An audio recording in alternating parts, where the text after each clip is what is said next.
Hey guys, I wanted to do a video on how to braid to the scalp and then release the hair into a regular 3-strand braid. So I'm going to do the same style on this side of my daughter's head. You subscribe to the channel.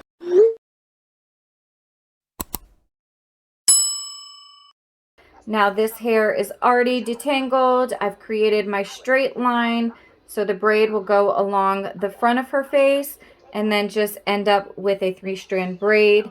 So I've already detangled, and then I'm going to use a fine tooth comb to make sure all of the tangles are out of her hair. And there's nothing that I'm going to get stuck on while I'm braiding.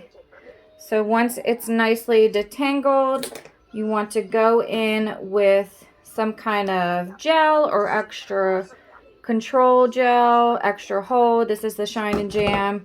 So I'll use this around all of the edges of her hair just to tie down any kind of flyaways that come up during this braid.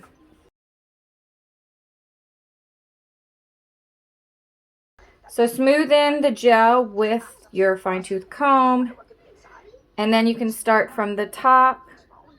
You can do this by grabbing just your initial piece here. And we're going to start with a 3-strand braid. So I'll separate it into 3 pieces, and I'll go 1, 2, 3, and I'll start doing a Dutch French braid or inverted French braid and do about 2 stitches.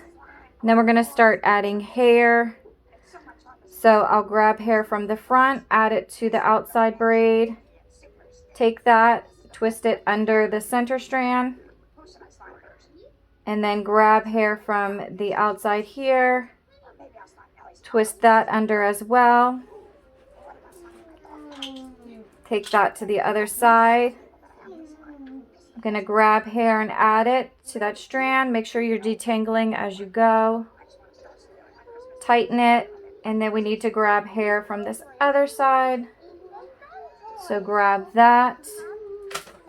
And this will get easier as you practice. You're really just trying to get your fingers into the habit or the pattern of grabbing hair, flipping it under, grabbing more hair from the opposite side, flipping it under. You want to keep your fingers as closely as possible to the actual scalp, because that's going to keep it so the braid is really nice and neat and not wavering away from the head or sitting off the scalp. So we're adding more hair and just keep doing this all the way down. Of course, curls like to tangle, so you're detangling as you're going. Smooth that out. Go again.